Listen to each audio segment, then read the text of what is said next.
Simon peered through a telescope from a lookout post in Yellowstone National Park. Hours ticked by. Rain soaked his clothes. Still, he didn't budge. Finally, a mother grizzly bear emerged from the pine forest with two playful cubs by her side. She was huge, especially when she stood on her hind legs. Coyotes quickly retreated. No one messed with a grizzly. 7-year-old Simon wished he'd be as powerful as a bear. Back home, he felt anything but powerful. Words formed clearly in his head, but when he opened his mouth, the sounds collided. It's just nervousness that makes him stutter, the doctor said reassuringly. He'll be fine. On the playground, Simon didn't feel fine. Kids teased him, chose him last or not at all. But in the woodlands behind his house, he felt happier.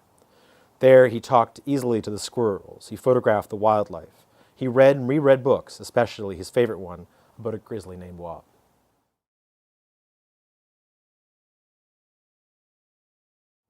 You know, it's interesting. That same camping trip I was on when I was 7 and saw my first bear, it was a mother with 2 cubs.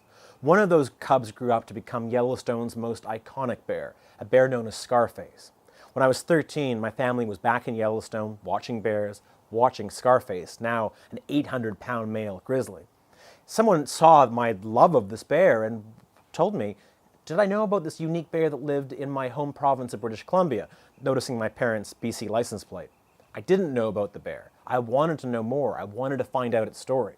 So when I came home, I started learning about the rare white Kermode, or what's become better known as the spirit bear. I couldn't believe that this bear existed only in my home province and that it numbered fewer than 400. What's more, when I discovered that its habitat was slated for development, I knew I wanted to do something. I felt this bear deserved to have a place on our planet for all time, and we needed to err on the side of caution to ensure that it would always not only just survive, but thrive. I did have a stutter growing up, and I probably still do, especially when I'm tired or stressed, as most people who know me well can account for. But I remember I had a grade 5 teacher, actually, before the Spirit Bear campaign. I wanted to help save bald eagles from lead shot poisoning. And I remember wanting to give a speech about the bald eagles, and she came to me and said, Simon, honestly, this is not what you love doing. It makes you nervous. You have a stutter. Are you going to be okay? You might get bullied. And it was a real wake-up call, but it wasn't a discouragement. It was almost an empowering moment. It was, you can do this if you really want to do it, but recognize it's going to be hard. That was that first moment where I realized that I needed to embrace my fears and overcome them if I wanted to do the things that I really believed in.